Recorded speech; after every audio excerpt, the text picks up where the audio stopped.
are tons of different REQs in Halo 5, and sometimes it's very difficult to know which one you want to use in a very intense battle. In a video I did recently, I talked about Warzone snowballing and how you can prevent it. Now, one of the easiest ways of preventing getting whomped in Warzone is by getting an early lead. I've been using a surprisingly consistent strategy using random weapon REQ cards. The reason that these random weapon REQ cards are so great is that they give you better stuff for lower prices. That's because there's a good chance when using any random weapon REQ card that you're going to get something of a higher rarity and REQ level when you use the card. In the background, I use a common random REQ card and get a whiplash. Notice that I'm only at REQ level 3, and this is very early game. I'm gonna not only be the only guy with a whiplash on the battlefield, but I'm also gonna be the only guy with an overpowered weapon. I was able to charge into the spire and get a ton of kills using this whiplash and change the course of the game for my team because I got lucky with the random weapon REQ card. Well, I guess I would have if I wasn't such a scrub. The point is, getting a lucky random weapon REQ card at the start of a game can give you a huge advantage and help you to take key control points early on. Every single Warzone game that I play, I started off with a random weapon REQ card, just a common one. Commons can be used at level 3, which in many times means the first 30 seconds of a game. When using a common random, you do run the risk of getting something not so great, but a lot of times you end up getting something pretty good. And at level 3, the REQs aren't very powerful to begin with. So no matter what you get with the common random REQ card, you're gonna get something that can at least compete with anyone else in the game at the time.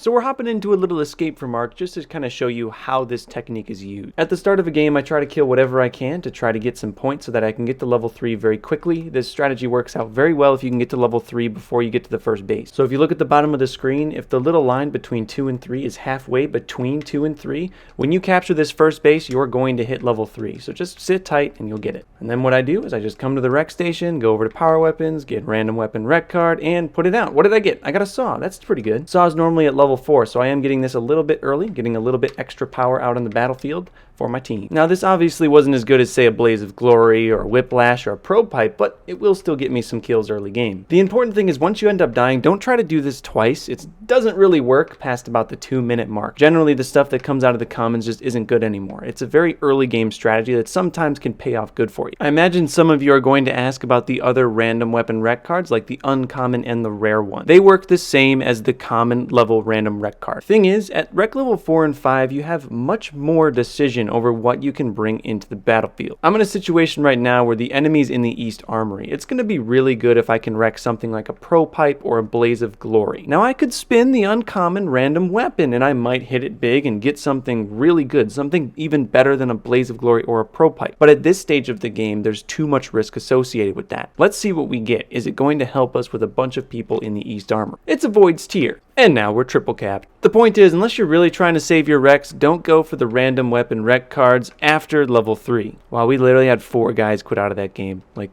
we had no chance. That's Warzone for you, though. Let's hop into another game and see if we can maybe get a little bit better results. Okay, now that we have level 3, let's get something out of the random. Void's tier. Wow, we got that twice in a row. This is one of those weapons that can actually be used pretty well if you know when to shoot and you know when to charge up. So I'm pretty happy with it. So we got this Void's tier a little bit early. It's normally a rare tiered level 4 REQ.